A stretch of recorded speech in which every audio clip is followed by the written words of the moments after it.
Oh, snap. Is that the Wintro? Check this out. Hendrick Motorsports' second win of the 2026 season. Hendrick Motorsports' 322nd all-time Cup Series win.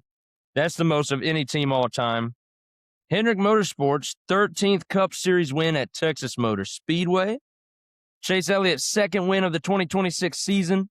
Chase Elliott's 23rd career Cup Series win.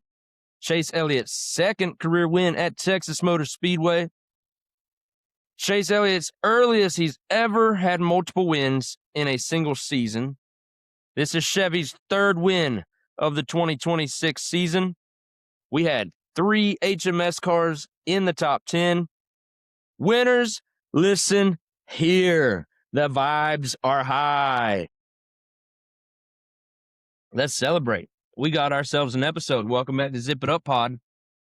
Let's get right into our toast, which we are raising our drinks to Chase Elliott and Hendrick Motorsports for getting us back on the board. We got a lot to celebrate for this week. Winners at Texas. It feels good. It feels right. We're choosing Texas. That's not our only toast, though. We will raise our drinks to HMS and Chase Elliott, but we're also going to raise our drinks to all the mothers. Big weekend coming up. Happy Mother's Day to all the moms out there. I especially would like to, because I know they listen, I would like to offer Happy Mother's Day on the podcast to my wife. She's an amazing mother. I love my 2 sons. They're incredible. And I'm glad that they look like her, and they take a lot of her traits. Thank goodness. We are blessed to have this woman taking care of us every single day, looking out for us, praying for us. She's a mighty warrior of God. Very thankful for my wife, Kristen. I also want to say Happy Mother's Day to my mom. She is not enough words to describe her, but one of my favorite attributes of her is her strength. She taught me what it was like to be strong. I've never seen that woman take too much pain. Like nothing ever hurt her enough to keep her down. And that was something I noticed at a young age, and I still notice it today. But she is a beautiful, strong woman of God as well, and very thankful that she's the one that raised me to become who I am today. And I want to say Happy Mother's Day to my mother-in-law for stepping in and playing a grandmother role for our kids and raising the young lady that ended up being my wife. Just incredible, the relationship that we have. And I'm not saying she had to step up and take care of my kids because she, like, I know that sounded weird, but I mean, she is, she's their G, and she's proud of it, and I'm proud of her. Very thankful to have all 3 of those ladies in my life, as well as many others. I got grandmothers, some that are gone but not forgotten, and some that are still here, thank God. Got some great aunts, some cousins, a sister, and they all deserve a happy Mother's Day. And I'm sure that there are some listeners, I'm not going to say a lot because we don't have a lot of listeners yet, but there are some listeners that might be moms or are expecting to be moms. And I just want to say happy Mother's Day to all of you. Okay. Women were put on this planet for a good reason, and that's to take care of us dudes and keep us in line. And so this drink is to you mothers. All right. I've not said that many words in the first 4 minutes of a podcast all season long, so I will be chugging some of that water throughout this episode. But man, I'm just very excited. Cheers to everybody. My mind is also scrambled right now. I'm not sure if I'm saying what I'm supposed to say on this pod, but this pouch is for Harrison. All right. Look, winners listen here. And so the first thing we're going to talk about coming out of Texas is that Chase Elliott wins again. And he actually is now, if you remove Tyler Reddick's phenomenal season that he's had so far, if we remove Tyler Reddick from the Cup Series, Chase Elliott would be leading the Cup Series in wins. Amongst all the other drivers, Chase has the most wins. He's the only other driver with multiple wins right now, you know. But Tyler Reddick is on a hot streak still, and we will have to deal with him all season long. Um, but next on the wins list right now is Chase. That feels good. And something else that feels good is hearing what our guy said on Harvick's Happy Pod earlier this week. I think he was chatting with Mama Smith, and Chase said that this year feels different. And of course, he's going to say that because when we won at Martinsville, that was the earliest we ever won in a season. Now, after this win in Texas, this is now the earliest that we've ever had multiple wins in a season. And so, as a fan of his, this year does feel different. I think we're very much aligned that there's something special cooking right now. Something is brewing. I don't know what it is. Can't make any guarantees. Not going to go make any predictions. I'm not going to call this is a championship or bust kind of year. Um, we already have that championship back in 2020. Now, I think what I want as a Chase Elliott fan is I want his legacy to grow in the wins category. If he can climb the wins column, I think that's going to do incredible things for the record books when it comes to talking about Chase Elliott. I think with this point system, I think he's due for more championships, whether it be this year or not. And I'm not saying that I don't want the championship this year, because I do. But more than anything, I want race wins right now. Back when he started his career, every time he won a race, I bought that race win T-shirt. And so we got going through, I think I have the first 10 or 11. And when he got to 10 or 11 wins, that's when he was starting to win often. And my wife was not liking how much spending I was doing on these T-shirts every time he won. And so we noticed as he was continuing to rapidly win, we were also rapidly losing some of our money due to me. And I mean, these shirts, I don't even wear them. I keep them in the closet. They're keepsakes. And also, that was like 2 sizes ago, so you're not going to see them anymore. So, we kind of quit buying the shirts and the collection quit growing. I don't even know where I was going with that. I'm not sure why I brought that up to you. But anyway, I want to get back to growing that collection, though. That was such a good problem to have as a Chase Elliott fan, knowing that I had to buy a T-shirt a lot more often than many other drivers at the time. And yeah, things did slow down, and over the past couple years, it would have been like a 1 or a 2 T-shirt kind of season. But if I were to continue this collection, I mean, we're off to a hot start in 2026. And that's what I want, though. I want that problem of, oh, honey, I got to order another $35 T-shirt. You hate to see it. Man, keep it going, bro. Keep that foot on the gas pedal. Love what I'm seeing from the 9 team and Chase Elliott. And also, we got to give a lot more credit to Alan Gustafson right now. He's doing an incredible job. And the 2 wins that Chase has this year, first one, huge credit to AG.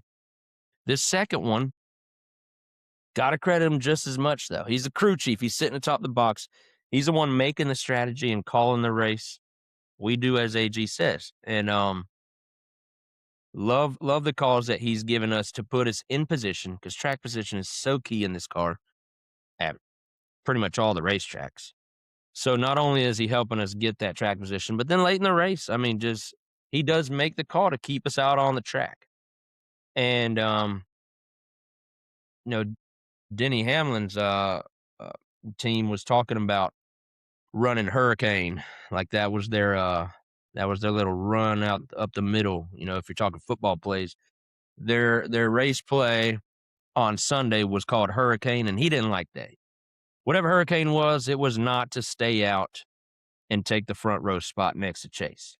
So Denny made his own call, and I can't say that him overriding the crew chief was the reason for his loss, because he was never in the lead to begin with. Um, but that was the only shot he had to win, was to stay out on the front row. So, I mean, Denny, he did make the right call there. And but Chase and AG seem to be very much in sync this year. And it's a wonderful thing to watch because they are executing better than they ever had before. We've never had 2 wins through the first 11 races of a season. So this is really good stuff that they're doing. This is also, I want to point this out, this is the second time that Denny Hamilton, as Stephen A. called him, this is the second time that Denny Hamlin has run second to us this year. Yep. He has run second to Chase Elliott 2 times this year. So, yeah, our favorite driver beat you again. It's a lovely thing. And we beat him on that late race restart. And we have to credit that restart to an Alex Bowman push. Big shout out to AB coming through and finishing third. But also, I mean, their team had to stay on the track and not pit so that they could line up right behind us and give us that push that we needed to go secure the victory. And it was a beautiful push into turn 1, even like a little bit, probably third of the way through turn 1, still on us and giving us what we needed. So that we came off the corner, we cleared Denny and took it from there. So, I mean, look, a lot of credit goes to Chase. He has been flawless at tracks that he's not great at. He admitted that he doesn't care for Texas, but dude is getting after it right now. And he's doing it at tracks that we normally don't notice it at. So I love what I'm seeing all around. From our driver to our crew chief to our pit crew, even to our teammates. Great stuff. HMS. Whoo! Killing it right now. And of course, I'm a prisoner of the moment saying that because there's been weeks where we've raised some red flags, and we might have a couple red flags to raise in a few minutes when we continue to talk about our team. But that 9 team, they're on it right now. And yeah, love what I'm seeing. Let's take a sip of water. Next topic coming out of Texas. Kyle Busch, man. We've been talking about this guy a lot more than we should be talking about him as a Hendrick Motorsports podcast. But everyone saw it. Kyle Busch intentionally wrecks John Hunter Nemechek as the field's coming to the white flag. So big moment in the race where you don't really want to screw anything up for entertainment purposes. And you might, I mean, if that costs Chase the race, maybe Chase has something to say about that. Whoever's in the lead at the time. I mean, there's just so much on the line.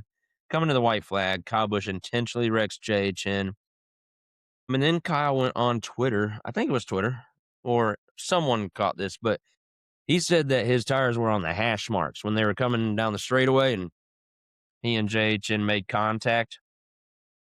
So pretty much Kyle was saying that he was racing the racetrack and not his opponent. And I think that that's where he goes wrong. I think you need to race your opponent in that situation. Don't race the hash marks or whatever, the hashtags, whatever he called it on the track. It's these lines that are on the track. And listen to Actions Detrimental this past week. Denny Hamlin's, he gave his thought about it. I said Hamlin's plural. I wasn't meaning to do that. Denny Hamlin is a singular figure.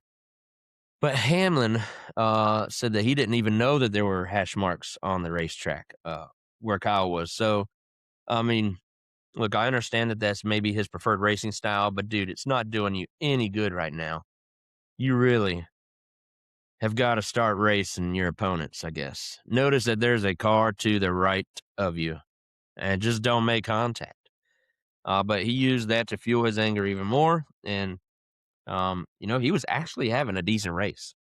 A little bit earlier in the race, his spotter was trying to, pep him up and talk big picture with him, saying, we haven't run top 10 in 3 years. And, let's let's think about bringing this thing home in a good spot. And they were actually having a decent race. And for them, I mean, for them, top 15 is pretty good. For Kyle Busch, top 15 is not going to do it. So I get that he's not happy even running 10th or 12th or wherever he was. But you got to recognize that this is the best that your guys have done in quite some time. So just bring it home to them in one piece and keep it clean. But he's just so checked out right now. Um, I'm on board with him just needing to hang it up, man. The frustration is growing now for fans watching him. It's getting old. His antics are just they're unneeded right now in the sport.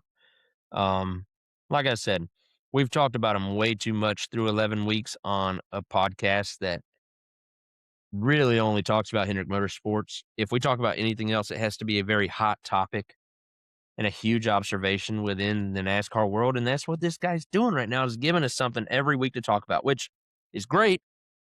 But for him, it's a bad look. Um, yeah, just gotta cut it out. And lastly, coming out of Texas, I wanted to say something about Christopher Bell. 'Cause this dude wrecked from the lead. And as I watched that replay, I could have freaking avoided it. Ah, I'm no NASCAR driver. Like Stephen A. Smith was saying, these guys aren't athletes. So I guess me and them are much the same. So I'm going to give my opinion too. But I don't think he wanted to wreck from the lead, but he sure looks like he's lacking some talent lately. He's just not getting results and finishes this year that is expected from that 20 car. And I still have a lot of belief in this guy. Um, but I feel like he should be at the peak. He should be uh, running as good as these other guys are. And he's not, but he's not. He was in the lead. Got to give him credit for being there, but man, how do you not miss that wreck though? Guy was spinning half a corner in front of you. And so I'm pretty sure those caution lights were on. And it's a big, fat yellow car sideways in the track. I don't know how you see all that yellow and then you don't slow down. Yellow means slow down. It doesn't mean go. And dude, I think stepped on it even harder trying to get by, and just stupid. And I felt like I had to come on here and say that because I don't think enough people are. That's one of those mistakes that should probably get you a little bit of heat. And I don't feel like he's taking much of the heat, so I'll be the guy. I'll be the guy to step up and discuss that. Yeah, I was not impressed at all by what Bell did on Sunday trying to avoid that wreck, and I haven't been impressed with him at all this season either. So we'll see. I'm sure he'll put it together very soon, and I'll eat my words, and that's fine because I expect that from him. But boy, it's kind of rough being a 20 fan right now. If anyone was, I'm not sure who the 20 fans are and if he has any, but it ain't me. If you can't tell, it ain't me. So let's go ahead and discuss our drivers, my favorite drivers. Hendrick Motorsports. I'm going to give you a rundown on all four of their races, how they went individually on Sundays. Beginning with Chase Elliott, he started 14th. And stage one, he finished 8th. And then stage two, got his first stage win of the season. And then went on to finish in victory lane. So we win the late race restart, and that clinches it for us. Luckily, well, I mean, I was good either way. If there was a caution there at the end, I'm really glad that there wasn't. I mean, once the white flag flew, we knew the next flag was going to end the race, and it felt like he had it. It would have taken a really bad lap for Chase to lose that race, and that was not happening. So, I really don't care about NASCAR's decision uh, to not throw or to throw. Whatever they would have done there, I think it would have been fine. I was just praying that it wouldn't be thrown until the white flag was taken. But we winners, and so next we got Alex Bowman, started 9th, and then no stage points to stage one, but stage two he finished 10th, and then went on to finish 3rd. So that is now back-to-back podium finishes because he has 2 third-place results in a row. coming out of Talladega, then Texas, 3rd place at both of them. Love the momentum that team is gaining right now, badly needed. And Texas, I mean, a track that has not been kind to him in the past. We discussed it last week on our race preview. So very excited to see what that team's doing. And we'll talk in just a second about where they are in the point standings. But boy, these finishes are helping a lot. Next, we had William Byron, started 15th, so the lowest qualifier from our 4 drivers on Sunday. But stage 1, he went on to finish 9th. Now, no stage points in stage 2. I believe that's the stage that he spun. And even though he spun, he didn't make contact with the wall and didn't hit anybody on the track. So he was actually rather clean. It just set him back a little bit. His progress got, took a little bit of a bump there, but went on to finish 8th. And so, I mean, the spin and to go on and finish 8th, that's good. But the spin's not good. And right now, Willie B's becoming a little bit of an afterthought. Just at the moment, we all know he's a threat. When we go to tracks, they all know the 24 is a threat to win. But his performance right now is just not there. It's not meeting expectations. Blake came on last week and was talking about the summer slump, and that kind of looks like what William is doing already. And uh, man, they just really need to figure that out and get things a little bit more honed in. This should probably be a top 5. If he doesn't spin, this should probably be a top 5 result. But instead, we're talking about he barely squeaks in the top 10. But next is Kyle Larson, and Larson started 11th, and he spun early, wrecked. Didn't wreck out, just wrecked enough to not be competitive. They did come back onto the track, but he scored no stage points and goes on to finish 34th, 87 laps down. And this is a track that you do have much higher expectations for Larson and crew. So, going back to last week's preview, maybe the super speedway finish did hurt the mojo. Maybe it did slow down any momentum that was building for Larson in the 5. We'll see if they can gain it back this week at Watkins Glen. But bad finish on a track that usually goes out there and can count on a top 5 run all day long, and that didn't happen. All right, but on Saturday, it did happen in the O'Reilly race. Larson was driving that 88 car, and so he started 3rd, and then stage 1, he finished 3rd. Stage 2, he finished 4th, and then went on to win the race. So that's what you expect. Yeah. If you expect it on Sunday, you certainly expect it on Saturday.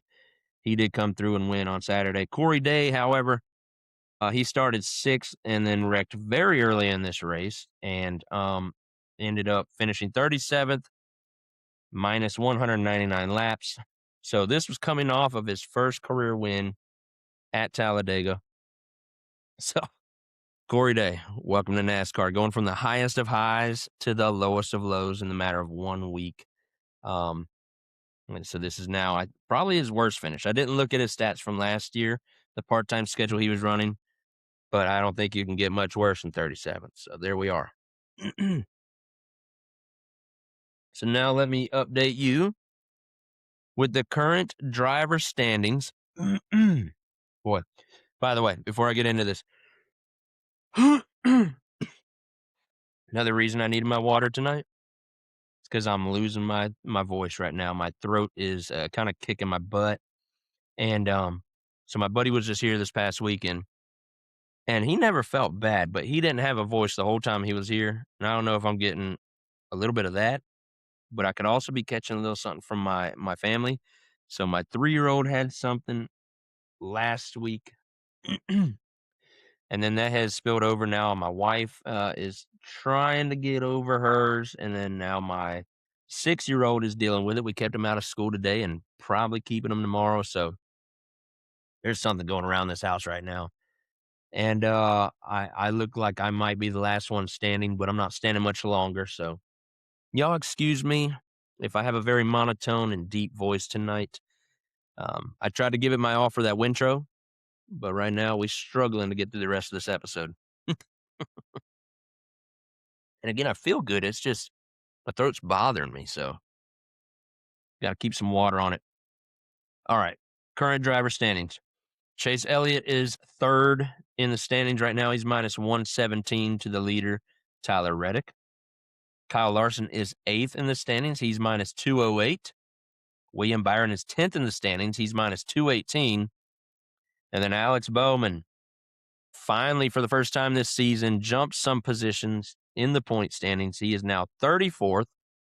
He's minus 411 to the leader. But what we are watching closely is how close he can get to 16th. That is that final bubble spot to make the chase. And right now, he is currently minus 127 to that bubble spot. He needs to make up about 8.5 points per race now. Okay, we got 15 races left, 127 points to make up. That's 8.5 points per week. And right now, he's doing that. With the past 2 weeks, running third at Dega and then Texas, he is he's making up a lot more points than the 10 that he was needing. Now it has gone down to 8.5 points are needed per race, just on average. Hopefully we keep making gains in that area, but right now they're on a good streak and hope to keep it that way. In the O'Reilly series, Corey Day is currently fourth in the standings. He is minus 198 to their points leader, Justin Allgaier. And so that is everything coming from Texas. Now we look at Watkins Glen on the horizon, Mother's Day weekend, road course. And I love road course races because we got some really good drivers at these road courses. Historically, we've had great drivers, beginning with Jeff Gordon. Okay. I think Jimmy has several wins at Watkins Glen. And now, out of the 4 drivers that we have, 3 of them have won a race in the Cup Series at Watkins Glen. They have combined for 5 wins. So now I'm going to give you their individual stats as we go into the Glen.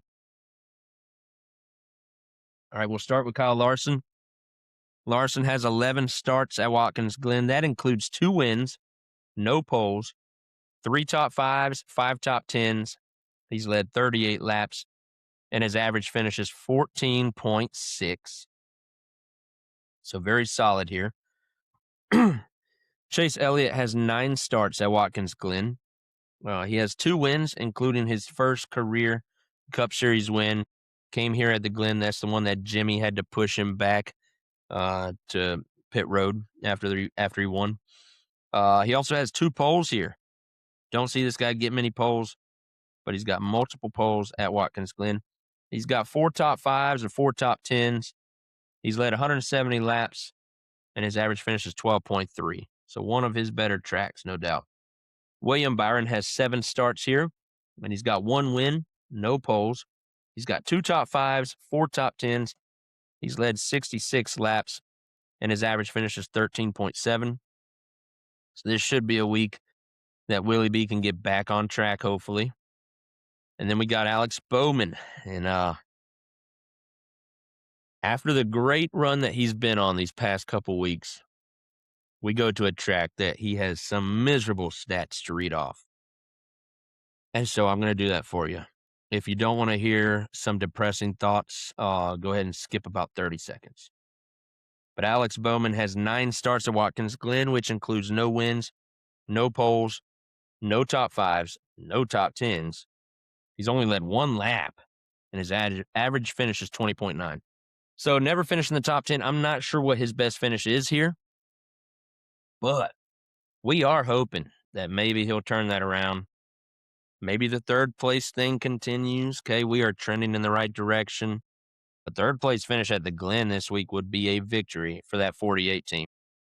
I'd say even a top 10 would be. All right. All right. With that being said, let's look at the betting odds for this week's race. And I got these off of the Hard Rock betting app. So SVG is the favorite to win the race, as you would imagine. He's plus 130 to win. Connor Zilic is next in line, and he is plus 400 to win. That guy needs it badly. I believe Zilic is 33rd in the points. Like, that's the next guy that Bowman would pass as of right now. Zilic, he is having a rough rookie season. If he's not 33rd, he's 32nd. He's right there. But he is the second highest in the odds to win this week's race. Now, let me give you our Hendrick Motorsports odds. The best guy we got in our camp this week is William Byron. He's plus 1750 to win. Chase Elliott is plus 2,000. And then Kyle Larson is plus 2250.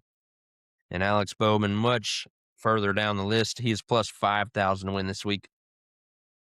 Excuse me. And then I thought I would bring up some notables for you.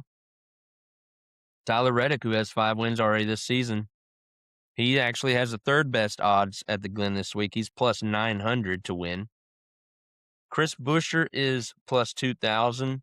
I mention this because, Buescher, he's respectable on the road courses.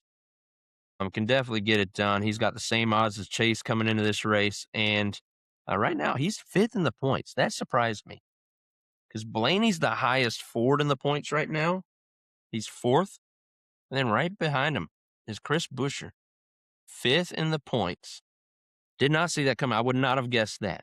Okay, last week Blake came on this pod, played a little guessing game, which I aced. Okay, Chevy guy. I knew what I was talking about. I know wheel. I do not know Ford wheel. And I did not know Buescher was 5th in the points this year. Kind of impressive because it doesn't feel like he's doing anything great. And not really, I don't know. I don't know if I would have had him in the top 10 right now. So he's having a very solid, I guess he's being very consistent, probably scoring stage points and finishing races. But next in the betting odds is Ty Gibbs. He's plus 2,500. Now, this is a kid that just won his first career race a few races ago, and now we're going to a road course where he is also very respectable and has shown to have speed. So you automatically think of Ty Gibbs. Another guy you think of on the road courses, Jay Allmendinger, and he's plus 3,000 this week. And then last notable driver I want to mention is Denny Hamlin, who is plus 7,500 to win. So not great on road courses, but he is second in the points right now. And he also did finish top 10 at COTA earlier this year. So for what it's worth, maybe he will perform a little bit better this week. He just seems to be in contention every week, no matter where we go. And I think he'll find a way. Those odds probably won't be plus 7,500 much longer once they get to the track and he starts running a little bit better. Then on Saturday, in the O'Reilly race, Corey Day is plus 750 to win the race. And I meant to jot down who the favorite is to win the O'Reilly race. I did not do that, but I'll look it up real quick for you. I think it's Allgaier, if I had to guess. On Saturday. Oh, no, sorry. SVG's in that race, and Zilic is in the race. So, yeah, I was super wrong. SVG and Zilic are both plus 130 to win on Saturday. And then you got Brent Cruz at plus 900. Allgaier is a little bit. What am I looking at? I see what I did. Okay, there. All right. Now, never mind. Corey Day is not plus 750 to win this week.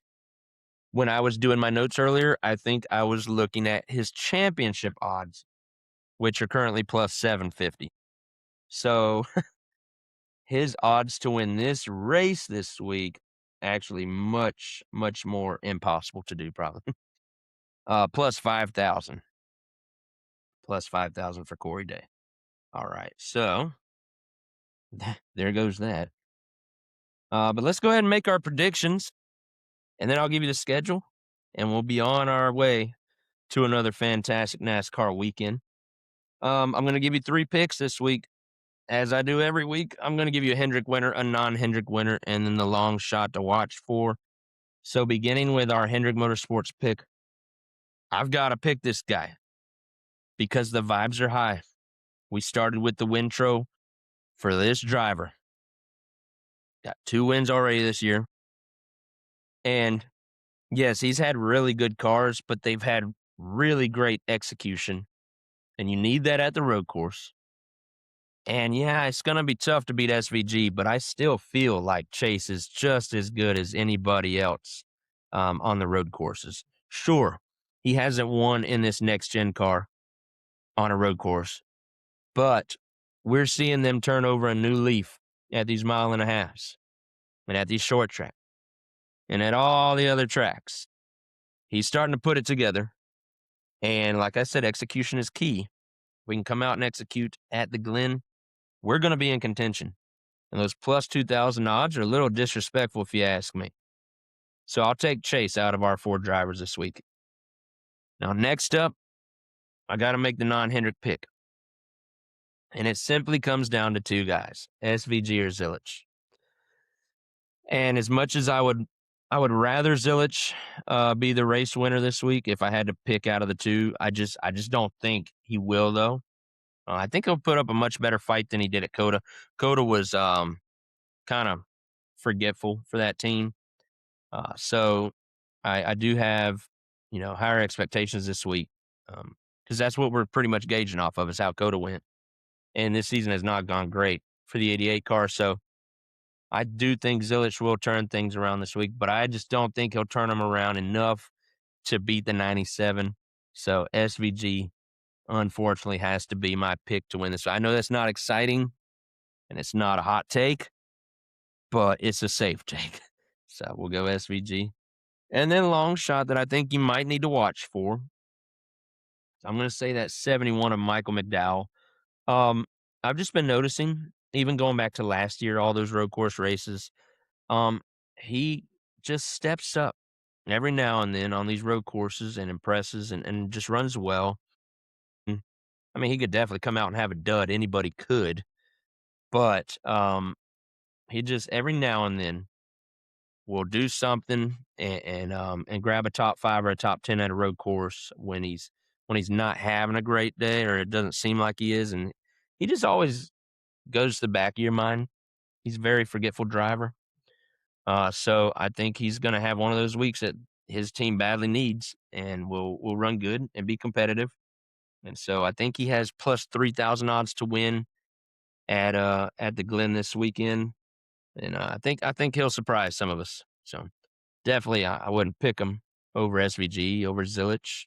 Wouldn't pick him over Reddick, Gibbs, or Chase here. I think those are probably like the top 5 guys coming into this weekend. But McDowell's not much further down the list. I think he's in that tier with Allmendinger. Um, and probably could throw Briscoe and Byron in there. I think that's probably the group that McDowell's going to be running around this week. So, anyway, that's all I got for you. I'll give you the schedule because we have a loaded weekend. All 3 series will be racing, and it begins on Friday at 4:30 on FS1 with the Truck Series. Then the O'Reilly Series races on Saturday at 4 o'clock on the CW. And then the Cup Series will race on Sunday, Mother's Day at 3 o'clock on FS1. And again, uh, we wish all the mothers a happy Mother's Day. We hope everyone has a great weekend. And we really hope that we get to play that Wintro again next week when we discuss our Watkins Glen recap. So thanks for tuning in. Thanks for joining once again. And I will see you next week.